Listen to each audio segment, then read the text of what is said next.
जय हिंद दोस्तों, वंदे मातरम। जंगल का राजा शेर होता है। अब शेर को तो कोई ये बताता नहीं है कि भाई तुमको अब उठना है, अब बैठना है, अब तुम्हें खाना है, अब तुम्हें घूमने जाना है। कोई नहीं बताता। शेर को तो कोई ये भी नहीं बोलता कि अब तुम्हें ब्रश करना है। अब ऐसे में अगर हम एस एस राजमौली जी की बात करें तो एस एस राजमौली भारत के फिल्मी जगत के आज की डेट में बब्बर शेर ही कहे जाएंगे। अब बब्बर शेर को तो कोई नहीं कहेगा कि भाई तुमको ये फिल्म बनानी है, वो फिल्म बनानी है, तुम्हें ऐसे बनाना है, इस हीरो को लेना है, ऐसा म्यूजिक लेना है, कोई नहीं बताएगा।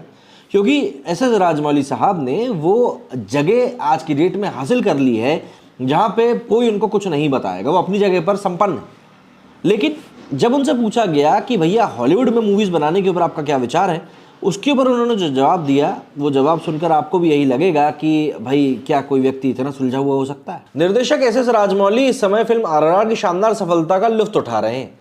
जूनियर NTR और रामचरण की फिल्म RRR का समर्थन करने और राजमौली की कल्पना की प्रशंसा करने के लिए विभिन्न अमेरिकी और ब्रिटिश कलाकार आगे आए हैं।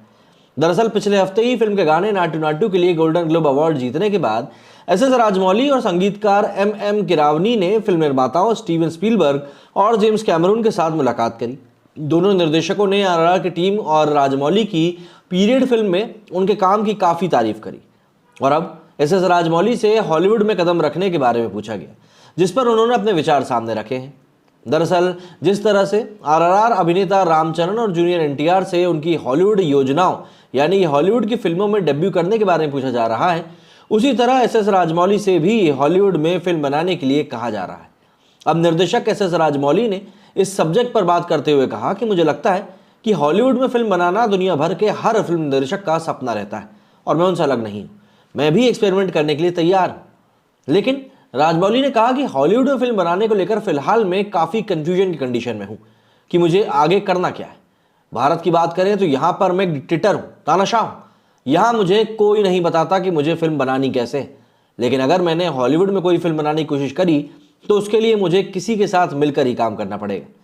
जूनियर NTR और रामचरण स्टार RRR बीते साल मार्च में रिलीज हुई थी। रामचरण और जूनियर NTR ने फिल्म में अल्लूरी सीताराम राजू और कोमाराम भीम का दमदार किरदार निभाया था। फिल्म के नाटू नाटू गाने में अभिनेता रामचरण और जूनियर NTR ने धमाकेदार डांस किया था। गोल्डन ग्लोब अवार्ड्स 2023 में ओरिजिनल सॉन्ग कैटेगरी में RRR के नाटू नाटू ने हॉलीवुड सिंगर रियाना और लेडी गागा के गानों को नॉमिनेशन में हराकर बेस्ट ओरिजिनल सॉन्ग का खिताब जीता था, जो कि अपने आप में एक बहुत बड़ी बात है।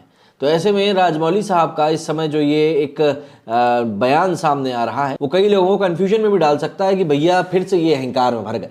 दरअसल अभी कुछ ही दिनों पहले इनका एक और बयान वायरल हुआ था जिसमें कि ये क्रिटिक चॉइस अवार्ड लेते हुए नजर आ रहे थे न्यूयॉर्क में, और वहाँ पर इन्होंने कह दिया था कि भैया ये एक बॉलीवुड मूवी नहीं बल्कि तेलुगु मूवी है, जिसको कि सुनकर कई लोगों ने कहा था कि देखो अहंकार में आ गया।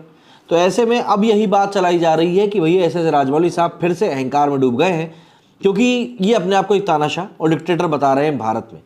लेकिन आप समझिए कि उस बात का कॉन्टेक्स्ट क्या है, किस कॉन्टेक्स्ट में उसको कहा गया है, किस लिहाज से उसको कहा गया है, कि लोगों को उसको एड्रेस करते हुए कहा गया। ये काफ़ी सारी बातें हैं जो कि एक इंसान को ध्यान रखनी चाहिए जब भी वो इस तरह की बातों को एड्रेस कर रहा होता है या इस तरह की बातों को आउट ऑफ द वे ले जाकर कुछ और कॉन्टेक्स्ट बनाकर बता रहा होता है। एस एस राजमौली साहब भारत के प्रख्यात फिल्म निर्माताओं में से, निर्देशकों में से एक बन चुके हैं, और ऐसे में RRR की सफलता के बाद जो उनको ड्यू रिस्पेक्ट मिलनी चाहिए वो उसके पूरे हकदार हैं।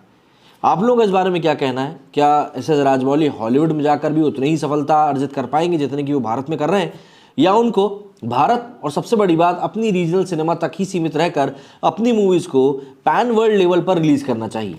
कमेंट करके जरूर बताइएगा। मेरे स्टूडियो फिलहाल इतना ही। जय हिंद, जय भारत।